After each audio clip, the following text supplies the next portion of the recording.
Hello guys, WhatsApp কি অবস্থা সবার? চলে আসলাম আপনাদের মাঝে নতুন একটা রেসিপি নিয়ে।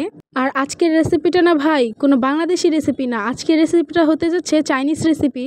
তো কিছুদিন আগে আমার আম্মু চায়না একটা ভ্লগে ভাত আর চিংড়ি মাছ দিয়ে অসাধারণ একটা রেসিপি দেখেছিল।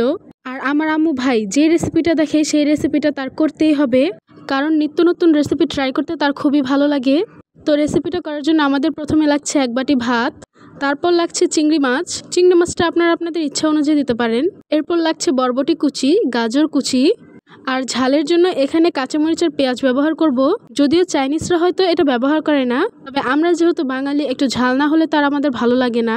তো এখন ভাতগুলো আর মাছগুলো একসাথে ব্লেন্ডার জারে দিয়ে দিব, এরপর সবকিছু একসাথে ব্লেন্ড করে নিব। আর ভাই প্লিজ কেউ নাক ছিটকায়েন না, শুধু একবার এই রেসিপিটা ট্রাই করে দেখেন, তারপরেই বুঝবেন যে রেসিপিটার আসল মজা কি। তো এখন আম্মু এগুলোকে ব্লেন্ড করে নিয়েছে, এখন এগুলোকে বের করে নিবে। এর মধ্যে এখন সবজিগুলো মিক্স করে নিচ্ছি, আর আপনারা চাইলে কিন্তু এর মধ্যে আরও সবজি অ্যাড করতে পারেন। এখন আমি সবগুলোকে একটু কর্নফ্লাওয়ার আর স্বাদ অনুযায়ী একটু লবণ দিয়ে মাখিয়ে নিব। আর এখানে আমার 2 টেবিল চামচের মতো কর্নফ্লাওয়ার লেগেছে। এখন এই সব কিছু হাত দিয়ে মিক্স করে নিব। আমার এখানে মিক্স করা হয়ে গেছে। এখন আমি এগুলোকে ভাজার জন্য ফ্রাই প্যানে সামান্য একটু তেল দিয়ে তেলটা গরম করে নিয়েছি। এখন একটু একটু করে সুন্দর একটা শেপ দিয়ে এই ভাতগুলোকে তেলের মধ্যে ভেজে নিব। তো আমি একটু একটু করে পুরোটা ফ্রাই প্যানেই বড়াগুলো দিয়ে দিয়েছি। এখন এগুলোকে একটু লাল লাল করে ভেজে নিব।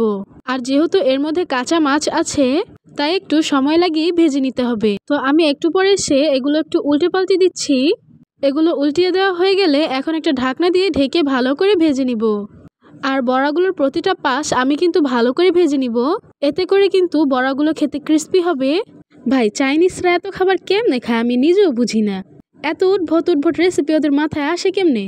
এই রেসিপিটার নাম যে কি আমি নিজেও জানি না, তবে ভাই ট্রাস্ট করেন রেসিপিটা কিন্তু আসলে খুব মজাদার। কারণ কি জানেন? কারণ হচ্ছে রেসিপিটা আমার ভাল লাগছে, এজন্য আমার কাছে এই রেসিপিটা খুব মজাদার। আর এই বকবক করতে করতে আমার এখানে বড়াগুলো ভাজা হয়ে গেছে। আর এই রেসিপিটার না রিভিউ দিবে আমার বাবা। যদি আমার বাবা ক্যামেরার সামনে কিছু বলে নাই, তবে সে কিন্তু সরাসরি বলেছে তার কাছে রেসিপিটা খুবই ভালো লেগেছে।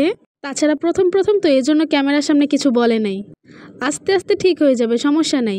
তবে গাইস আপনাদের কাছে রেসিপিটা কেমন লেগেছে সেটা কিন্তু কমেন্টস করে জানাবেন। আর রেসিপিটা ভালো লেগে থাকলে বাড়িতে ট্রাই করবেন। দেখা হবে অন্য কোনো ভিডিওতে। সে পর্যন্ত সবাই ভালো থাকেন, সুস্থ থাকেন। আল্লাহ হাফেজ।